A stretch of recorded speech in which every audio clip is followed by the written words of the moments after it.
isinilang sa Bethlehem, lahi siya ni David, sapagkat ng panahon na yun ay pinatawag ang lahat ng mga lahi para sila ay lumipat doon sa lugar na kanilang lahi. Kung lahi sila ng David, dapat pumunta sila sa Huda. At si Maria at si Joseph, nung kagampanan ni Maria, ay nakarating sa Bethlehem at doon na nga niluwal si Jesus. Pero si Jesus, nung kanyang kabataan, ay napalipat ang kanyang magulang sa Nazaret ng Galilea. At doon siya lumaki, kaya siya nakilala Nazarene. So, yung hula sa Old Testament ay pareho lang. Na ang Jesus na ito ay panganganak sa Bethlehem, pero siya ay magiging parang dual citizen, siya ay magiging makikilalang isang Nazareno. At yung hula ay pareho lang naman. Pero ganun nga kasi ang nangyayari sa mga tao. Kukuha ng book chapter and verse dito, patutunayan ito, mga tao ito, patutunayan naman isang bagay nito. Kagaya po nung pagtatalo tungkol sa Church of Christ at Church of God. Diba? Yung isa, hahanap ng talata na may kinalaman sa Church of God at pasisinungalingan ng Church of Christ. Ang iba naman kukuha ng talata na makakuha sila ng mga talata na may kinalaman sa Church of Christ, pasisinungalingan ng Church of God. So, yun yung mga tao na pinag-aaway yung banal na kasulatan at hindi sila nakakarating sa katotohanan. At ganito rin yung mga taong ito noong panahon ng ating Panginoon Kristo. Pinagtatalo nila yung mga talata ng Biblia at ang nangyayari, nauuwi lang sa pagtatalo-talo at paghihiwa-hiwalay.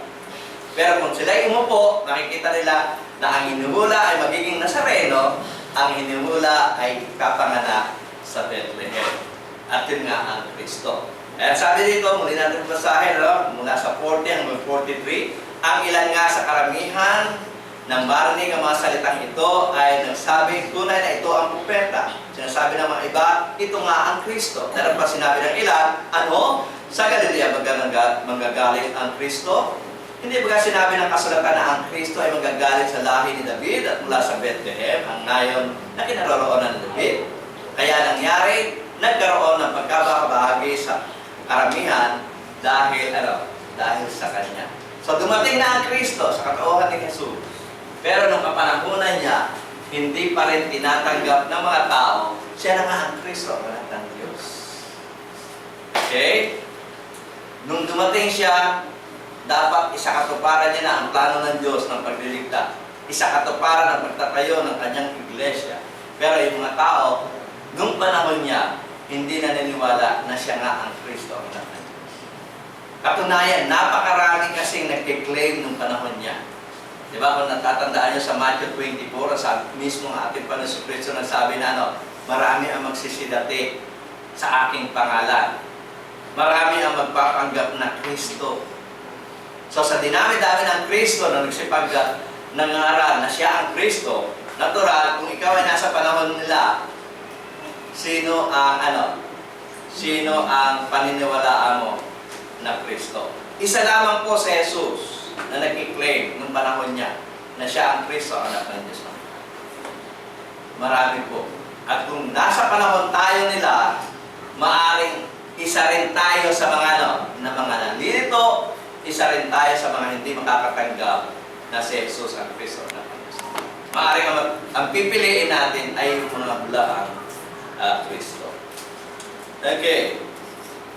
So, nakikita natin sa kalituhan ng mga tao, sa kanilang pagkatalo-talo, hindi na sila nakatiis. Pinaikutan na nila ang ating Panginoon Kristo. Fast forward na po ito, nasa chapter 10 na po tayo. At makikita natin doon sa kanilang pag-uusap-usap, ay pinaikutan na nila ang ating Panginoon Kristo. Kinorner na nila para magsalita na, kung i-proklama na kung siya talaga ang Kristo o meron pa silang iintayin iba. Katunayan, nung nakalong si Juan Bautista, gano'n rin ang sinabi, punta kayo doon kay Jesus, tanong mo nga kung siya na nga o mag-aantay pa tayo ng iba. So makita natin itong mga Hudyo, pinaikutan na ating Panginoon Kristo, sabi, dilibot nga siya ng mga Hudyo, at sa kanya'y sinabi, hanggang kailan mo pa ba pag-aalinlanganin kami? Kung ikaw ang Kristo, sabihin mo ng maliwanag sa atin. So, So, doon sa kanilang confusion, na gusto nilang makakuha ng talagang tamang sagot mula sa ating Panginoon Kristo. Sino ka ba talaga? Marami nagsasabi, ikaw ang Kristo. Marami nagsasabing, hindi ikaw ang Kristo. Huwag mo na kaming lituhin. Ikaw na mismo ang umamin kung ikaw ang Kristo, ang anak ng Diyos. So, yun po yung pangyayari ng panahon na yun. No? Hindi madali para kay Jesus ng panahon niya na ipatanggap sa mga tao, siya ang Kristo, ang anak ng Diyos. Sa atin, madali. Alam na natin ito bakit. Pero nung panahon niya, mahirap para sa ating mga Kristo.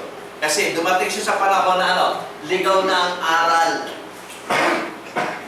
Bago siya dumating, merong 400 years of silence na kung saan ay nag-iba-iba na ang interpretation ng mga tao sa Biblia na kanilang binabasa. Ito rin sa panahon natin, ganun rin po nangyayari. Nag-iiba-iba ang mga interpretation ng mga tao sa Biblia na kanilang binabasa, kaya nagkaroon rin ng iba't ibang mga pangkating pangreligion. Nung panahon ng ating Panginoon Kristo, hindi po solid ang Jewish religion. Nagkaroon na rin po ng mga sekta-sekta, kagaya po ng mga Pharisees, mga Sadducees, mga Herodians, mga Essenes, at iba pang mga maliliit na mga sekta. Na kung saan nagkakaiba-iba na sila ng mga pananaw tungkol sa Biblia na kanilang binabasa. Kaya kung ano yung nangyari noon, yun rin yung nangyari ngayon. Pero sino lang po yung nakatitiyak na si Jesus ang Kristo, ang anak ng Diyos na buhay? Sino lang sa mga tao na kanya nakakahalubilo ang nakatiyak na si Jesus nga ang Kristo?